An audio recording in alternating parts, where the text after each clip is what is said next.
Selamat sore.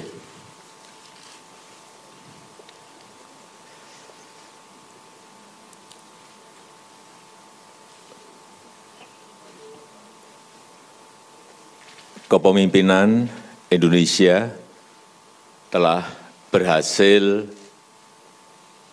menghasilkan deklarasi pemimpin G20, G20 Bali Leaders Declaration yang awalnya diragukan oleh banyak pihak. Deklarasi terdiri atas 52 paragraf dan paragraf yang sangat diperdebatkan adalah penyikapan terhadap perang di Ukraina. Diskusi mengenai hal ini berlangsung sangat-sangat alot sekali dan akhirnya para pemimpin G20 menyepakati isi deklarasi, yaitu condemnation perang di Ukraina karena telah melanggar batas wilayah, melanggar integritas wilayah. Perang ini telah mengakibatkan penderitaan masyarakat dan memperberat ekonomi global yang masih rapuh akibat pandemi yang menimbulkan risiko terhadap krisis pangan, krisis energi, dan potensi krisis finansial. Oleh karena itu,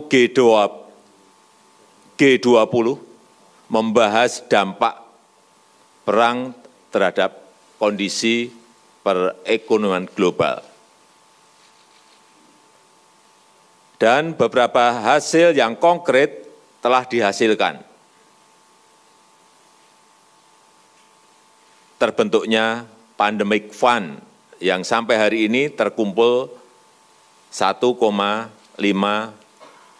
billion US dollar.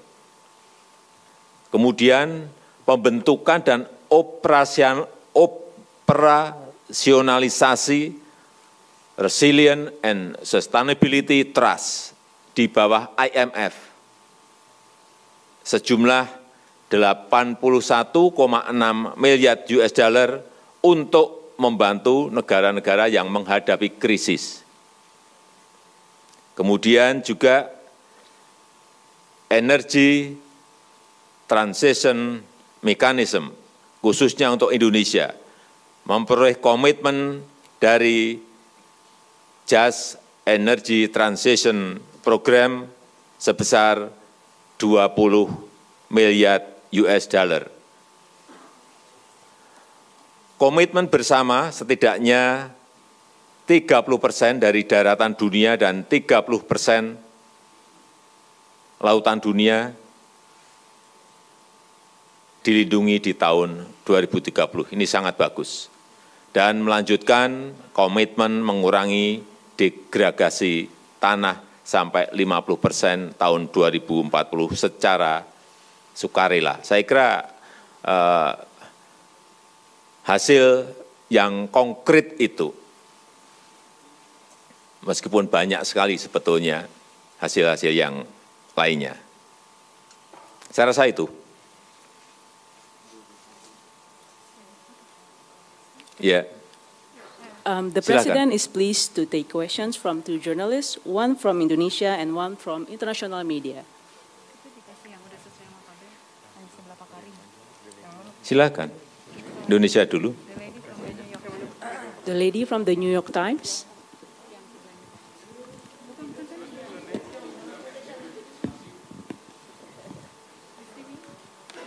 Yeah.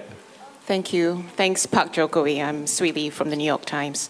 I wanted to ask about the missile strike in Poland. Were you worried that, those events in Poland would have derailed your agenda at the G20? Thank you.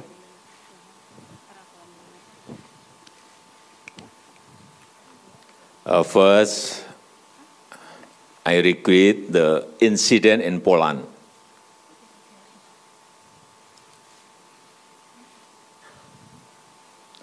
I call all parties to remain calm and refrain from escalating tension.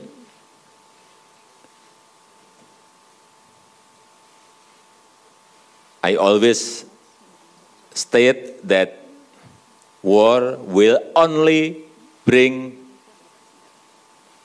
devastation. Therefore, we must stop the war. And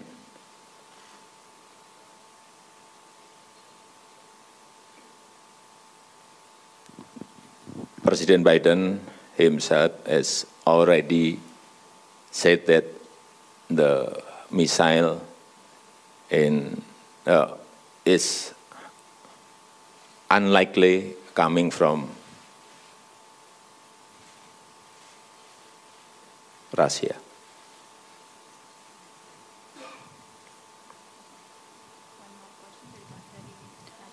One more question from national media.